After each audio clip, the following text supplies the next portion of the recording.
विजेंद्र के लिए जोरदार तालियां। एक बार वो बताएंगे कि शिक्षा की क्या वर्तमान स्थिति है भारत में। मैं निवेदन करूंगा कि आप ध्यान से सुने। हेलो,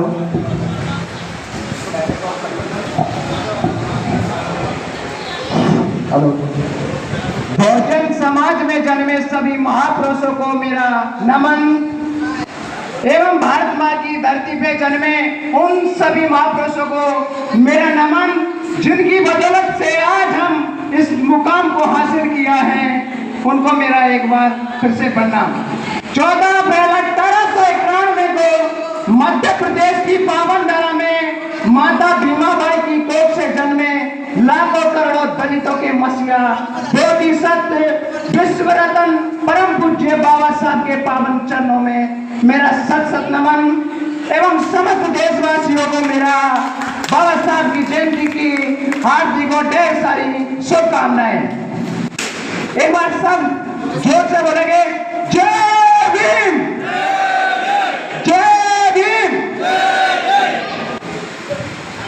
वर्तमान में जो भावी पीढ़ी है उसको सरकार के द्वारा किस प्रकार से गुलाम बनाए जाने की साजिश रचती जा रही है। हमारी सरकार हमारे बहुजन समाज के लोगों को जो हक अधिकार मिलना था वो नहीं दे पा रही है। हम इतिहास में जाते हैं तो बम्बई के एक कॉम्प्लेक्स में यानी कि एक मीटिंग के अंदर, प्रोग्राम के अंदर बाबा साहब ने एक स्पीच दिया था कि मेरे बहुजन समाज के लोगों को यदि शिक्षा से वंचित कर दिया जाएगा तो इनका आने वाला भविष्य खराब हो जाएगा। क्योंकि बाबा साहब बहुत आगे की सोचने वाली प्रतिभा थे। उन्होंने कहा था कि अगर बहुजन समाज को आगे बढ़ाना है तो उसका एक सबसे अस्तर और अस्तर है वो शिक्षा है। हमारा बहुजन समाज शिक्षा से ही आगे बढ़ सकता है। इसलिए बाबा साहब ने उस प्रोग्राम में कहा था कि यदि बहुजन समाज के लोगों को पढ़ने का हक अधिकार दिया जाएगा तो ही हमारे बहुजन समाज आगे बढ़ सकती है।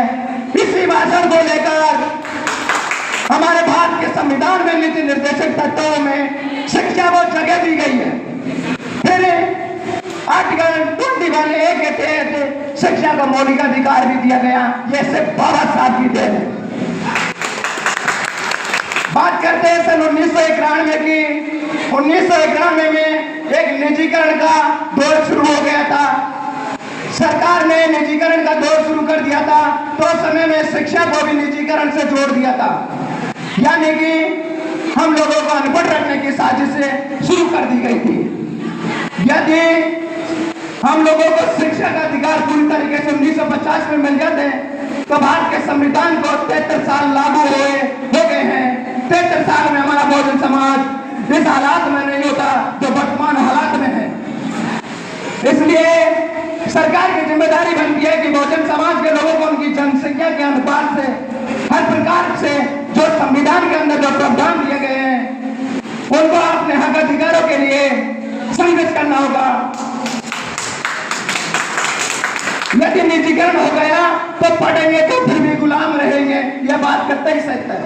यदि निजीकरण हो गया, हमें फ्री में एजुकेशन नहीं मिलेगी तो हमारा बहुजन समाज जिस शिक्षा में इन्वेस्ट करेगा वो रिटर्न तो चाहेगा। रिटर्न में तो वो चाहेगा यदि हम शिक्षा के अंदर 15-20 लाख इन्वेस्ट करेंगे तो वो रिटर्न के लिए करेगा। तो हमारा बहुजन समाज हमारे समाज को कुछ नहीं देगा, वो खुद का पेट भरने का काम करेगा, खुद का पेट भरने का काम करेगा। इसलिए आज सभी शिक्षा पर विशेष जोर दें। ये कचरे की घंटी बज चुकी है साथियों। इसलिए आप सबको कुछ आप जगह कुछ हम जगाएंगे। सारा बहुजन मिलकर बहुजन समाज को जगाएंगे, बहुजन समाज को जगाएंगे। बाबा साहब ने कहा था शिक्षा वो दूध है शरीर का, जो जितना पिएगा वो उतना धारेगा। ये रियलिटी है, 100% फैक्ट है। बाबा साहब ने कहा था क्योंकि शिक्षा एकमात्र ऐसा अस्त्र और शस्त्र है जिसके माध्यम से हमारा बहुजन समाज उन्नति प्रगति कर सकता है। इसलिए हमें विशेषकर शिक्षा पर ध्यान देना चाहिए। पूछो मेरा दिल से तो कुछ गजल लिखता हूँ, साथ गुजरी बात तमाम लिखता हूँ। अरे दोस्तों दीवानी हो जाती है ये कलाम लिखता हूं, जय भीम लिखता हूं। मैं आपको सन 1931 की एक स्टोरी को छोटे से समय में आपको बताना चाहूंगा। कृपया मेरी तरफ सुनिए, ज्यादा टाइम नहीं लूंगा, लेकिन आपको बात मिलता है उसकी तरफ और मैं खींचना चाहता हूं। सन 1930 की बात है, जब ब्रिटेन देश के अंदर यानी कि लंदन में गोलमेज सम्मेलन चल रहे थे, तो उस समय हमारे हक अधिकारों के लिए बाबा साहब ब्रिटेन यानी कि लंदन जा रहे थे। तो उस समय मेरे दोस्तों, मेरे समाज बंधुओं, एक घटना बहुत बड़ी घटित हो जाती है। क्या घटना घटित हो जाती है? उस समय हमारे बाबा साहब के पुत्र राजरतन की मृत्यु हो जाती है। बहुत बड़ी दुर्घटना घटित हो जाती है। बाबा साहब भावुक हो जाते हैं। तो बाबा साहब के बड़े भैया ने आकर कहा कि अम्बेडकर, तुम कहां जा रहे हो? इधर तुम्हारा बच्चा तुम्हें छोड़कर, इस संसार को छोड़कर प्रकृति की शरण में पहुंच चुका है, वो हमें छोड़कर चल बसा है। तो मेरे समाज के बंधुओं, बाबा साहब ने क्या कहा था? बाबा साहब ने कहा था, एक बच्चों की खातिर मैं लाखों करोड़ों बच्चों को नहीं खो सकता, लाखों करोड़ों बच्चों को नहीं खो सकता। ऐसे थे हमारे परम पूज्य बाबा साहब। और हम एक दिन भी नहीं दे सकते अपने महापुरुषों के लिए, अपने स्वाभिमान के लिए, अपने हक अधिकारों के लिए। इसलिए आप सभी साथी, जहां पर भी प्रोग्राम है, जहां पर भी जो प्रोग्राम होता है, उसमें अपने विचार रखें, अपने महापुरुषों का साहित्य पढ़े, अपने महापुरुषों को पढ़े, ताकि हमारे महापुरुषों की विचारधारा को हम जान सकें। बाबा भीम ने आंख खोली तो हर कोई विद्वान बन गया। बाबा भीम ने आंख खोली तो हर कोई विद्वान बन गया।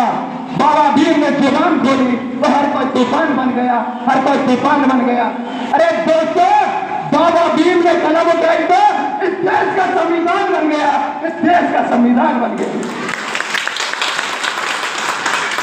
हमारे परम पूज्य बाबा साहब ने सिर्फ शोषित वर्ग और पीड़ित लोगों के लिए नहीं, महिलाओं को अगर ये साड़ी पैंट कोट में यहाँ पर विराजमान है तो ये बाबा साहब की देन है, ये बाबा साहब की बदौलत है। यदि बाबा साहब हिंदू बिल कोड बिल जारी नहीं करवाते तो महिलाओं की स्थिति बहुत दयनीय दिशा में होती, मजदूरों की दयनीय दिशा में होती। हमारे बाबा साहब के संघर्ष को पढ़ना चाहिए। और हमारे जितने भी महापुरुष हैं, ज्योतिबा फुले जी हैं, जो आदमी हैं, कहीं महापुरुष हैं, उन सबको पढ़ना चाहिए। और अंत में मैं कुछ शायरी बोलकर मैं अपनी वाणी को विराम देता हूँ। महामानव तेरी मानवता की पहचान बाकी है, चारों दिशाओं में पैगाम बाकी है, अधूरी छोड़ दिए जो आपने कर्म, हम सब मिलकर करेंगे पूरे, हम सब मिलकर करेंगे पूरे। जय भीम, जय भीम।